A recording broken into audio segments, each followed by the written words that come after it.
Today, we do have another group to chat with, and that is pretty exciting. Let's see here. Double check. Audio. One sec. Can you guys chat really quick for me one time? And we are good. So, thank you guys for joining. We talked about timing last week. What did you notice this past week? Doing well. Do you mind giving a little intro about yourself? You're the new guy on the block. Yeah, for sure. Connor Burns from St. Albert, Alberta, Canada. Played with Reynolds and Stevie P in Garden City. Transferred to Emporia State University after that. I was a pitcher, and now I'm a hitting coach because at the facility I work at, I work for my brother. Coworker was a professional pitcher. Need 3 pitching coaches, so I decided to switch over to hitting about year in like 3-4 months probably, and coach. So yeah. Hell yeah, baby. When did you like way better? Being a pitching coach is absolutely infuriating. It sucks. When was do you have a specific time where you're like, yeah, I gotta make that switch? Well, honestly, I liked hitting more in high school, and like I know every fucking pitcher is like, yeah, I was a good hitter in high school. I was a decent enough hitter, but I was just a better pitcher, so I was like, hey, this is just gonna be my fucking path. But and I just, I don't know, put some thought into it. I was like, fuck. Hell yeah. JP, do you know when your time was when you're like, yeah, this is what I got to be doing? It was probably my first year at Dallas where I was finishing up my bachelor's degree and got done with class and stuff. Like went out to the field still, and I was like, damn, like I'm not playing anymore, but like this is sick. I still do both. I do pitching and hitting still. So. Well, when was your time that you're like, this is what I want to do as coach and stuff like that? Oh, shit! While I was playing, like I don't want to go anywhere. Make it a career. Dude, I remember one time this is when I was at Bardo's, and it was this little kid, bro. And I'll be honest, this kid sucked. Like, this kid was not very good. And it was like, he was like, oh, ice face. He was just like, I just did that. He wasn't worried about like sucking. He just, this past week, timing is like honestly a little bit. What was the timing that you brought up that you worked with your lessons? Do you guys do any drills? Was there any, kind of conversation? I didn't really. Week was keeping the head back on time, and that honestly really helped a lot. Just that little cue. I love that. Another. You say keep the head back Behind the baseball. Gotcha. Yeah. Okay, cool. I just missed that. Yes, sir. One thing I've kind of brought out too for some guys that have been kind of struggling with that is I've tried to physically do that. No, but for somebody that likes to get so far out in front, the thought and idea of something like that that's so extreme and it's something like tangible, like they can back and everything. Like I think those cues are really good for those like kind of hitters and stuff like that, especially on the timing aspect. Also feel like, man, you can say whatever you want to a kid, they can understand it, but until they feel what's going on, nothing's going to change, Like they have to be able to feel it. And it's JP, were there any like timing with some of the guys that you were working with? Things that we get in where it's just like machine. It's more of kind of on the fly cueing. And so I kind of took it as like, how does timing play into my thought process of like evaluating a hitter? They kind of have to. There's just too many variables. And the best, most effective way. Compensate because of timing. I would rather have to compensate hold posture, stay through a baseball than it is for you to like get jammed up. I don't have enough space now to turn my barrel, so I'm going to end up losing posture through the ball a little bit more, or just kind of sinking to that front side. Whatever it is, those compensations are typically going to be more effective than compensating if you're late. That to any of your environment. They took, kind of walked up to him, was like, go start talking. That's why we're getting that ball flight. Right. Be late. There you go. you're working with, and correct me if I'm wrong, players that have a very well knowing of kind of their body a little bit. I mean, the knowledge I know what they're looking to do, then I would think in some of my athletes, maybe some of the athletes at the amateur level, portray that. But for a lot of my guys, I'm not having too much conversation on them being late, or maybe it's not the environment that, or the training portions I'm putting them in. I'm not seeing too many guys late. I'm seeing a lot of guys that are too early. Actually, the idea of timing, but how do we get timing? A lot of my guys would kind of like work backwards. And so we would go from the result of, let's say it was like a rollover or something like that. I would ask, what did we do right there? Obviously, their answer is they rolled over. I'll ask, why did we roll over? They said that they caught it out front. Okay, why did we catch it out front? Well, I was causing this issue of timing. And if you're slightly early or slightly late, if you have good earlier, favoring that early side of things. But trying to get the player to actually understand what is causing them to be early rather than just the fact that they are early. That was kind of like what we kind of focused on a lot this past week with my guys. Burnsy, timing or anything like that that you can add to it? Yeah, I mean, like honestly, when I first started like coaching hitting and like kind of went down the rabbit hole, I think it's the most important thing we can do in hitting. Because like if you're not on time, like it doesn't matter how good your swing is realistically, like unless you're like overlooked things and kind of jump off what you guys said. It's like they're talking to me like, well, I keep pulling my shoulder, and I'm just like, okay, why do you think? It's like, well, it's like, man, you're just late. You're late. Just start earlier. Start your load earlier. See what happens. Like it's tell my guys, like especially when we're doing that, facing live pitching, like we cannot think really internally. We got to think externally. And they always like talk about these different mechanics and whatever, and it's just like, man, be early and see what happens. And usually, if you go from there, they can make adjustments. But if you're late, you're late. You don't really have a hope. It's kind of one of those things. Go ahead. I said you're not going to hit very well. You can have a shitty swing, and if you're on time, 9 times out of 10, you're probably going to hit the ball. Like, on time, you're there. Like the other saying is, I told them when they load to feel like they're loading for a long time. Like, so they stay relaxed, and they just kind of go through it all, and then they're on time, and it's quick and easy. But being fluid and... Usually talk about like jazz, like classical music, and then like roll like fast. Was one drill that I was really working with my guys on is, like I was saying, some of the guys that I'm working with, they're early and they're not understanding why they're early, and kind of like workshopping that back. But to get like what you were saying earlier, and it might have been off stream, Fudge. It might have been off stream. I can't remember. We were chatting about how you have to get the feel for something versus just like anything else, the feel. So one drill that I was doing is I would set up a tee on a low and away pitch, right? The one that you technically have to wait the longest for your barrel to be able to reach with max acceleration. You're not going to be able to reach it all the way out and be very successful with it. So I was having my guys kind of work off is like at the front hip at foot plant, and they would be getting the timing off of me as I would try and get as climbing off of me. And then I said, you would have to track it all the way in. And cause I'm getting as close as I can off of the tee, you track it all the way in, and overemphasizing idea of, feeling it travel. One thing that I think a lot of coaches take for granted, so for a lot of coaches that are saying like, just let the ball travel, let the ball travel. If you're not giving any ways to allow that to happen, like your player's not going to be able to make that adjustment. It's something that when I talk with a kid and I ask, you got a girlfriend, you got a boyfriend, you guys are going to the movies or whatever, okay? You're 10 minutes away from the movies. It takes you 10 minutes to get, ready to get going. If they call and you need to start getting ready 20 minutes before, so that way you're, on time right away. If they call and they're going to be 30 minutes late, or you're going to wait to start to get ready.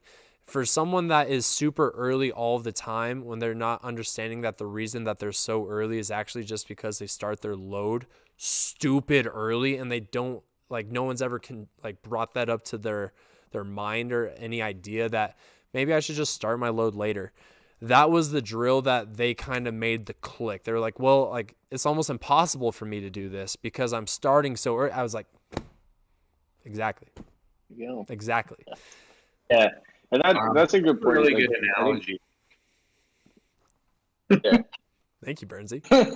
I was like doing the math in my head. I was like, oh yeah, okay, oh yeah. Oh yeah. I think it's a really good point too. Like, I think when we talk about timing, I think you can be on time with your load, or you can be off time with when you start your load. Then it's like, okay, did you load on time? Was your load on time? Why were you still late? If you got loaded on time, everything foot plant was good, we were ready to go. Why were we still late? Because you can be late with the barrel, you can be late with your torso, or you can be late with your load. And so getting one of those figured out, it's like, okay, are you still late? Even though I'm starting on time. Yeah, okay. So now we can look at something else. One of my favorite drills is just the ball where you don't have as much feedback for the athlete. As far as like point of contact stuff, like it's just a money drill. Soon. Yeah, soon. December. Would you say with your athletes? Because for me, I'm like pretty much all high school and like Christmas break, summer, like more college guys, but for the most part, like all high school. Late, or do you deal with more guys? Until I mean, it's in competitive level at age level, so not necessarily the most. I mean, as we're seeing, like that gives you the most ability. You're late, you know, the most with my guys. In Canada, the talent pool is like. It's like I feel like I just get used to fucking hitting, and I think that's it. Like it literally, it's like they see 85, and it's like they make it look like it's 95, and I'm like, guys, just start a little bit earlier. But I deal with like I haven't really dealt with the guys who are just late. So Mike, think like JP, there are multiple times of timing in my head. So one thing that I've noticed is actually a lot of my guys, the idea of getting your foot down, and they're being told to get their foot down early. They're really athletic. They're able to get it down really quick. And now they've stopped all momentum. They've stopped all rhythm. And now they're having to go essentially from a 0 mile an hour position, will swing, but now being told, hey, get your foot down early. Now they stopped all momentum, and any object in motion tends to stay in motion. But if we stop all of that momentum because we ended up going so far early on the spectrum of timing, now they're actually becoming so late. And so kind of just asking guys, ask them, were you early or late right there? And don't have any expectation of answer. You will be shocked, bro. Shocked. I know. Dude, I absolutely hate the cue of get your foot down early. I like completely gone away from that because it's like, like you just said, yeah, you get it down way early, then you're just stuck. And then you got to fucking generate again. But also the fact of like, you know, you start your load a little one, right? It's almost like I always say, like, start earlier. Start that load earlier. Because then it's like if you get on that backside a little bit, you can kind of just hang out a little bit. Like watching Vlad, he'll be on that toe tap and he'll kind of just hang, and then go, right? Rather than just like be here stuck and then try and fucking get it going again. Can I add to that? No. There's guys like Shohei too that roll. That roll their front foot and they stay up on their toe real light, you know? And then when their timing mechanism to go is to get the heel down. That's their timing mechanism. And everybody's a little bit different. So, like, it's kind of cool to think about that in a way because everybody is a little bit different. There are some guys that are just kind of like toe and go. Like, they're quick with it. And it just goes. Then there's guys like Shohei who kind of roll and get their hips coiled and get down with the heel going down, you know? Yeah, and, like, I got a couple like just images in my head, like Griffey and A-Rod are really good at it, where it's like we don't talk about A-Rod on this podcast. Fuck great hitter. Hey man, he's got a great hitter. He keeps like almost like he's still getting momentum forward. Like he's staying back almost, but like not compensating. His hands are back, and then he goes right. Like it. I don't even know what I'm trying to say, but like no, I know exactly what you're trying to say. Get that foot down, but they can still like stay behind it, stay behind it. It's landing on that toe light. You want to be light on your front side, you know? And those guys that are really good at it, they can get their toe down light and I everything. think just you kinda want to works be with it. light till you need to be committed. Yeah. Until you need. Matty Brains, this is live. I think it like you guys are talking about like being able to hold that and like when guys get stuck, the window to use that stretch is really small. And so like when everything stops and your body just holds in that stretched position, you essentially lost the elastic property. So you just now I have to generate more stretch to get to peak stretch. And now I'm turning way far behind. I'm super late. Everything pulls off. Or I get too far forward. Now I got to find a way to stretch out in front.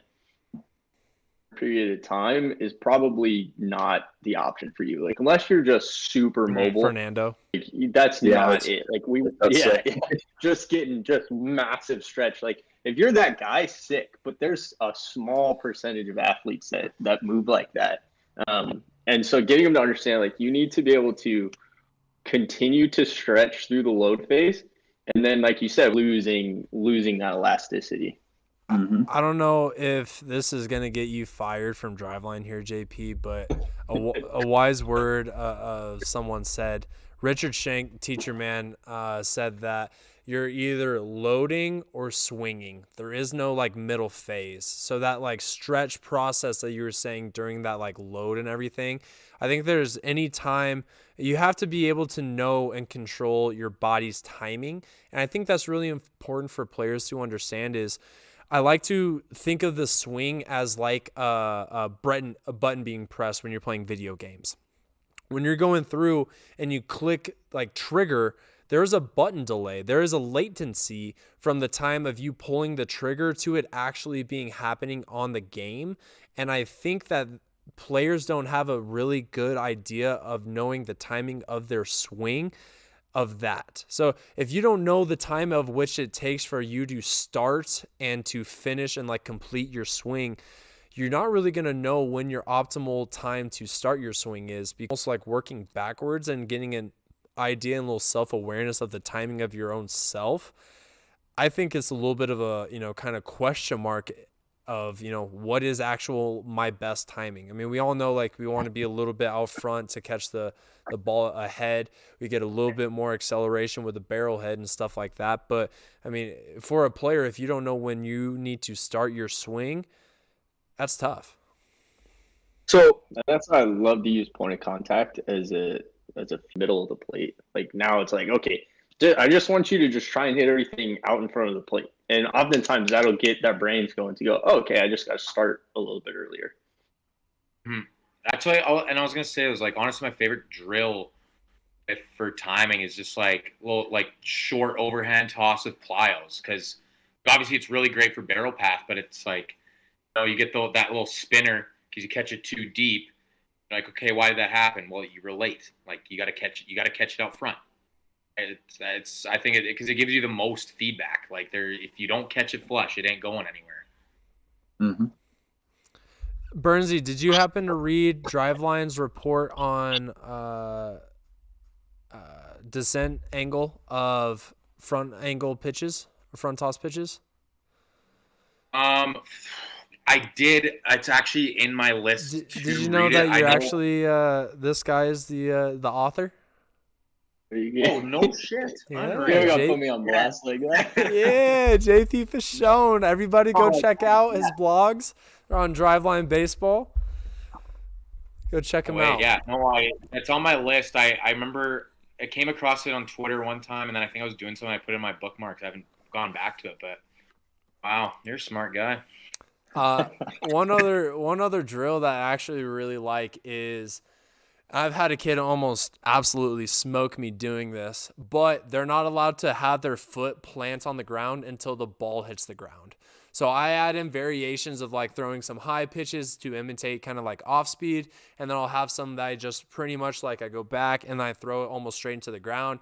And that would imitate a fastball. Their ability to control whether they're able to like hover, that Vladimir Guerrero Jr. toe tap that you guys are referencing, the Shohei Ohtani, hip curl, them being able to hold and create and maintain that body posture, that tension, and that kind of that coiled rear leg to be able to hold. And if the ball, I throw it down right away, being able to get that foot down. If I go a high one, being able to kind of hold, and go down. I had a guy today that he was a toe tap guy. And instead of doing the high leg or whatever, we just went heel up.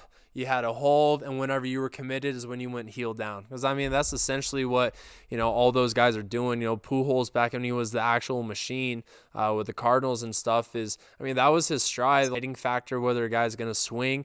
That's how I kind of define it a little bit. But there's a guy I've been working with where he's like an open stance kind of leg kick, and I don't know. It's just not working. It's just not working. We tried different things. I think that's the kind of right move there, but just thinking out loud right now. Toe tap seems to clean up a lot of timing issues, especially with younger, and they can't do it. They can't stay. They can't hold their tension, everything like that.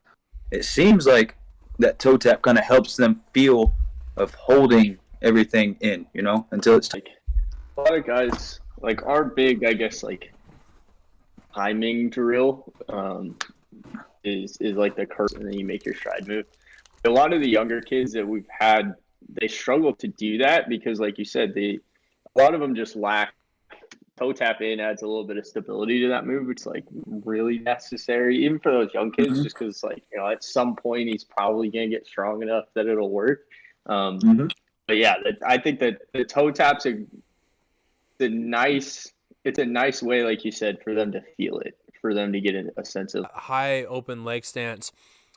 When he does that, does his hips, when he strides, around, do his hips push up, or is he able to maintain that body posture from the femur to the spine? Oh, he's got shit. He's got horse shit posture. So that's my biggest thing. So he doesn't stack at all, and he gets. I go big open with what they're supposed to do is they lift it up and it's their femur, and they have to hold. I don't know if you've tried that or anything, but I like that drill. Yeah.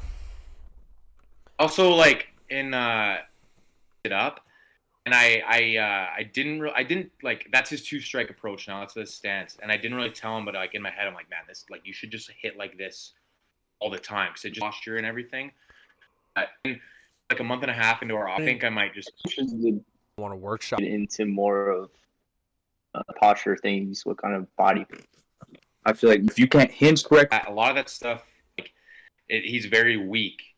And like that's honestly where it comes from. Is sitting like swing, and you're sitting like that all. But it's hard. You're right. Like, go ahead. Properly, and we can't get like the hamstrings engaged. Like that, you start getting in your quads and your early hip extension. I'm gonna shit kind of over the ankles, kind of. And one drill, I was actually having my guys balls kind of like U-shaped with one of the squishy ones. It was like hard the whole way, and so what I was having them do is they would stand on it with their rear leg and rotate towards what would look to be like ankle, I think, way versus like splashing water up against of when it comes down. If we kind of coil when you unkind of coil. I like to tell my guys, imagine it's fucking glued to like you're talking about that foot for like as long as possible. If chin over the knee, because. So, like, same with that foot, you can't roll over that. Yeah, it goes, yeah, exactly. So, I like that one. That's good. That's a good one. I think used to be pretty fanatical about, like, okay, like, if the kid's knee's over, and, like, he can back as it used to be for me. It wouldn't have as big of a problem. Watch him hit for a little bit, and he's, like, trying to hinge, he's trying to load. I'm like, man, he just, like, can't hold that. I look down at his shoes, and he's got like, take your shoes off. Take your shoes off. And round. Yeah. Literally standing on a pedestal. How do you think that's going to be stable for you? Is there anything that guys are kind of struggling with? Any clients that they kind of want to workshop? Is there anything that you guys kind of want to chit chat like a little bit about kind of what you guys got going on?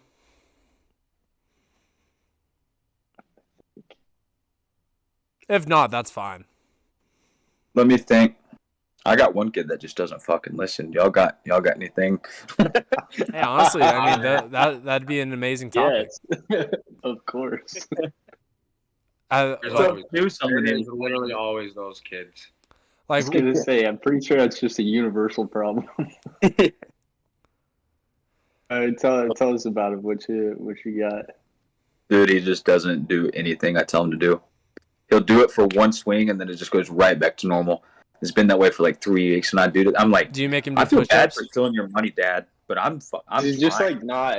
Is Do he you make- not bought in, or does he just I just don't not think he give gives a shit. Like, He just doesn't he's either super ADD or something, or just he's like, I don't really care. But it's funny because when he does everything right, the kid's good. The kid's really good. He's like 10 years old. I haven't had a 10-year-old pop my hand and it hurt my finger. He does it, and I'm like, what the fuck? It sounds like he doesn't want to freaking be there. Yeah, probably. Do you do many competitions? Mm-hmm. I hit with him and his brother, so like his brother's a little bit older, so it's a little bit harder for him to win. So I kind of set some guidelines to it. But yeah, I get them to compete all the time. Do you do a competition of like what you guys are like working on? Like instead of doing a competition where the winning is whatever you guys have been doing, have the competition or the scoring points be whether he does like the proper things that you're wanting him to do, whether it be like every time you don't hit pins you like lose a point or something like that, to where the only way for him to win is for him to actually do the things that you're having him train, rather than like exit velocity or distance. Or I don't know how you're doing the competition end of things, but you get a hit or you don't. You get a hit, you get a point. Oh, so like instead of making the hit be the result, make it to where it was his process correct, and that's how he earns points. Versus and have the older brother, hit with the result of the hits being how he scores. That way, the brother doesn't have to worry about the result; he can just worry about the process of which. So that way, he can compete. I don't know. That's fair. Have you worked with that kid like one-on-one at all? Mm-hmm. Is he better one-on-one, or is he? Depends on the day. Yeah. I make kids do It's push-ups day to day. too. Day to day. I mean, the other thing too is like you say he was 10, right? Yeah, he's really young. The other thing too is he's 10. Yeah, I just let him have fun. You know what I mean? Like, Honestly, I really just let him have fun. yeah, like, and that's the other thing. Like, you get to those younger kids, and it's like as long as they're having fun, like they're gonna get bigger, they're gonna get faster, they're gonna get stronger. Whether you know anything about baseball, they're gonna get those things done. So they're gonna get better either way. You know what my cue So as is long with as that they're kid engaged and 99% of the time? Hmm. Wing the bat hard. Yeah, just hit the ball as far that way as you can, and you're gonna be fine. Hit the ball in the air. I don't really care. Just hit it hard. It'll work. That's why one of my. Oh, go ahead, Bernsey. Sorry. I was saying I had the problem with like an older kid, and honestly, it was more like wasn't really listening, and it was like almost like he didn't trust me, Mm-hmm. and it was like you are paying me money to help you.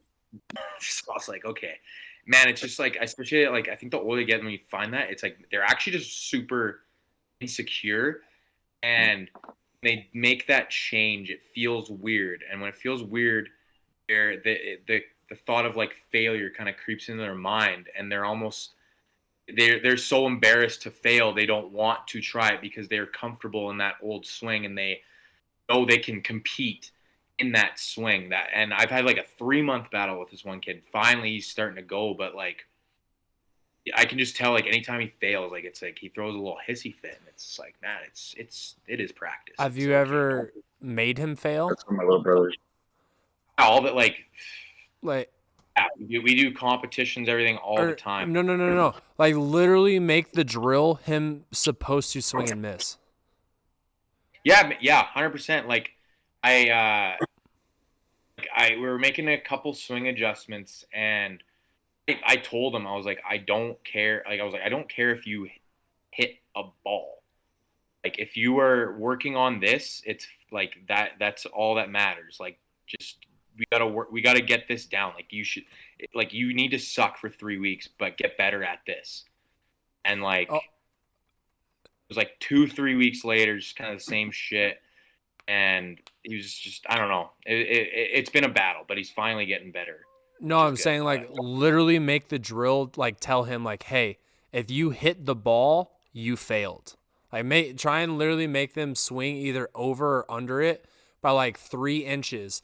And that like what, or don't even say a numerical number, because then they're going to attach, whether it just be like, you're only supposed to swing and miss, and have them do it 5 times. I was Chad and I had Chad Longworth on about like a month ago on, and he said that's started to become like one of his favorite drills. And another thing that he started doing is he made a bat where it goes handle, and then there's like a 2-inch drop, and then the handle continues. So it's like that far off, and he like gave it to like a pro guy, and he was like, just hit with it. And he said like the mental process of watching this pro guy try and figure out how to actually like find his barrel and adjust, he was like telling him to swing and miss actually helped, because then he threw out the notion of the possibility of actually failing. And then going from there, he said it kind of helped, because I tell my guys all the time, like, if you fail, it's okay. And I can tell sometimes like they're like, maybe you might say it's okay, but to me, is it okay? Like, to anyone else is okay. But if you make the drill, like, if you hit it, that's the only way to fail right now. Maybe it might help a little bit with that idea of what failure is. That's interesting. Yeah. I do. Like you said, Bernsey, that's just part of like the coaching, dude. Like we know as coaches, like we're gonna try and make a swing adjustment. This kid's probably gonna struggle for a while as he kind of works through, and his body kind of figures out, okay, I'm moving a little differently. Where the hell is my bat now? And then very rarely do you make a swing adjustment and it works right away. Like you got to put some time into it, and getting that buy-in is tough for some kids to do. Like you said, just letting them trust you, like trusting the process is as cliche as that is. Like that also comes with building a relationship. Task. Yeah, no, 100%. 100%. And some kids open up better than others. Some kids get buy-in faster. I have a kid. He came back a couple weeks ago, and he was in for 2 months. And his chart looked like, for all of our performance indicators, looked like this for 2 weeks, and then they do this for 2 weeks, and they do this for 2 weeks, and it was just like a constant battle with him, like you're saying, where we're making an adjustment, things are starting to get a little bit better, and then he kind of loses faith, and it's like, oh, I'm struggling too much, let me go back. And it wasn't until he came back where he was just like, okay, what I did for 2 months before didn't work. And I was like, okay, are you gonna trust me now? And he's like, yeah. Like, it's kind of just the process of just like, hey, like, you're gonna suck for a while. And like, here's why you're sucking. And like you said, and I like the idea of like adding that failure in as part of the objective too, because then it's like you said, it removes the fear of failure, but also like you can still swing and miss and achieve the movement that we're trying to do. 100%. Do y'all ever feel like sometimes a kid's failure is because you try to overcoach or overteach things as well? Because I've kind of had that feeling sometimes too. Like I've had that feeling quite a bit where I'm like, maybe I just need to shut the fuck up. Like I just like more than too many times. Yeah, that was one of the things I noticed with the probably 12 to 13-year-olds is, and there'd be times where I can't remember my specific example, but I told this kid got a pretty good swing, and I kind of told him this little adjustment, and then it went to absolute garbage, and I was like, oh no, I ruined this kid's life. And then literally after 20 minutes, I was like, forget everything I said. Forget we ever fucking talked to you. Yeah, and I was like, holy shit, this is not good. 100%. I find myself doing that a lot more with like higher level hitters because they adapt so fast that like we'll do a swing adjustment or we'll talk about something, and a week later they've pretty much got it figured out and they're kind of dialed, and then I'll throw something else at them. And then a couple days or a week goes by, I throw something else at them. And then we get a month in, and their swing looks like trash. And I'm like, what the hell just happened? So It's like, yeah, okay, I'm pretty sure. Yeah, let's go backwards now. Let's start uncoaching some of the things that I told you to do. Dude, I'm a firm believer in coaches do way worse for the player than anything. Like the amount of times I've seen a younger kid. I mean, just when I first started coaching a couple years ago, I remember seeing this kid. He was maybe 6th, 7th grade.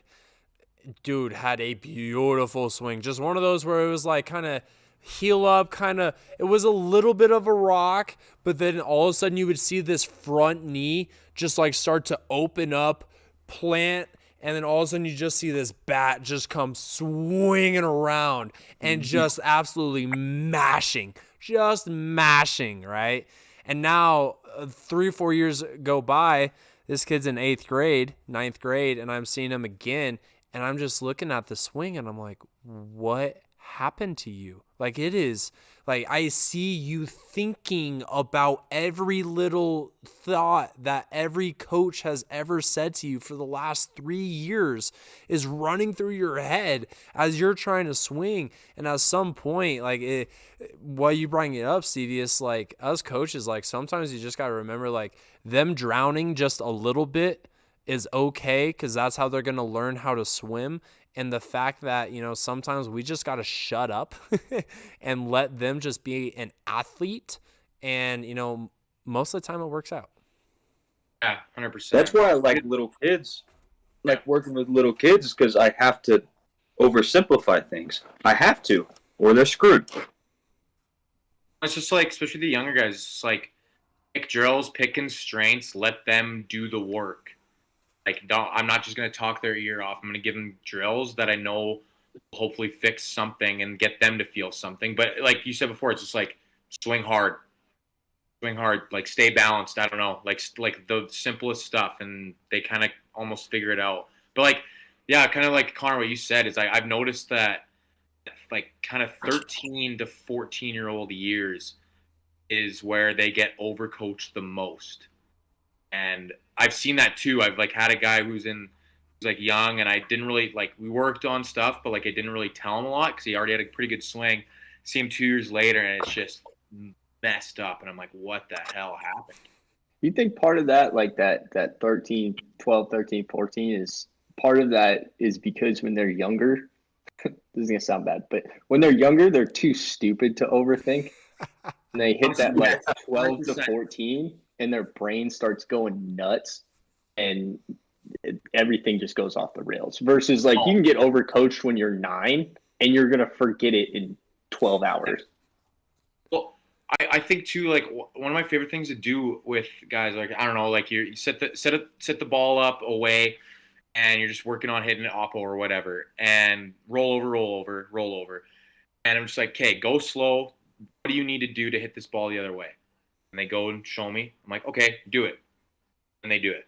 Okay, there you go. Do that again. Do it more times.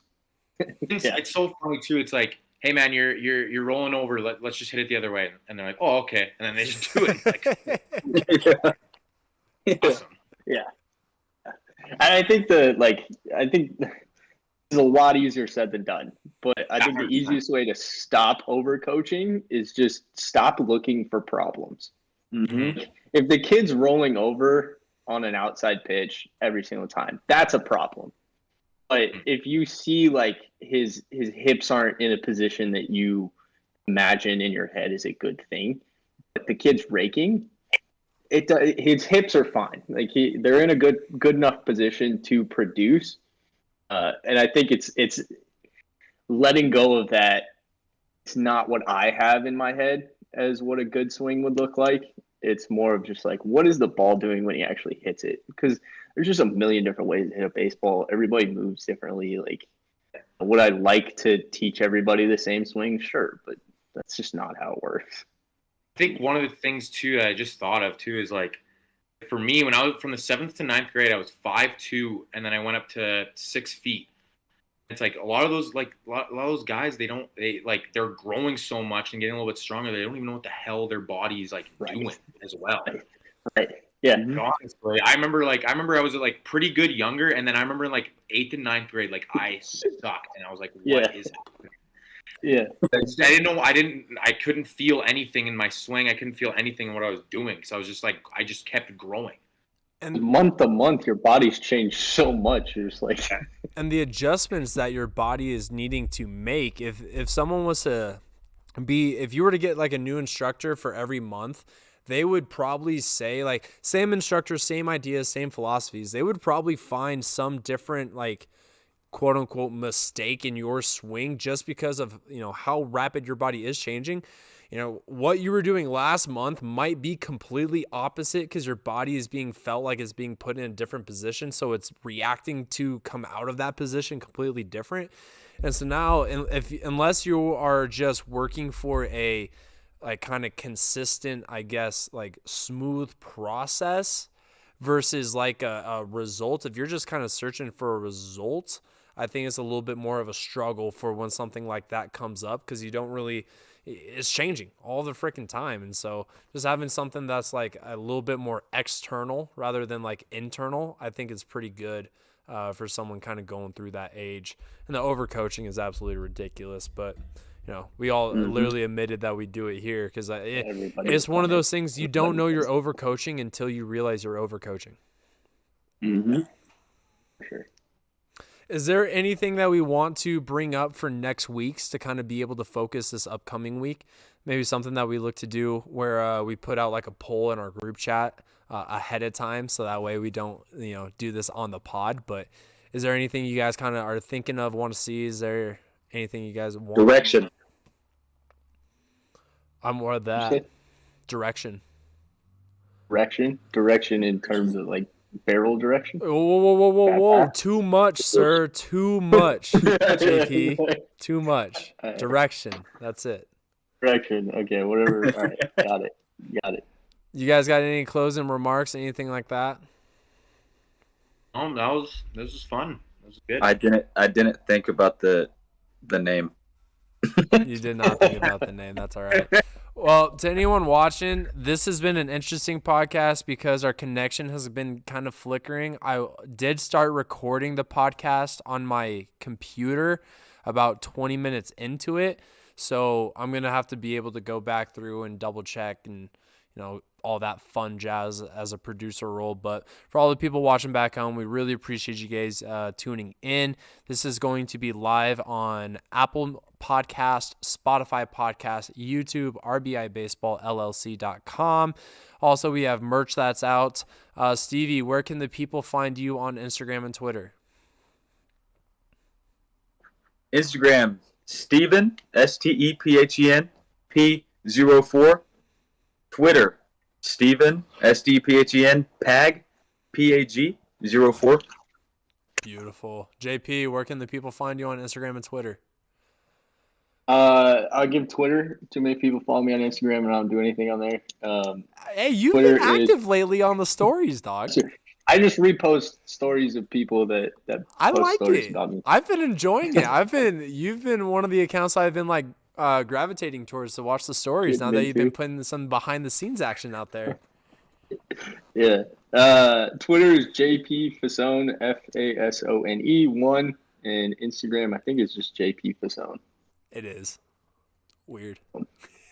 Weird. Hey, you need to get some like closing music. Oh, here I might be. We gotta get some outros. I know, man. I know. What I also need, though, what I would like, if you guys, and we can talk about this here. We'll talk about it after the pod. Burnsy, what's your Instagram and Twitter? Twitter at BurnsA, BURNSAAY, and then Instagram Burns_19. Beautiful. Ladies and gentlemen, thank you guys for joining us today, and we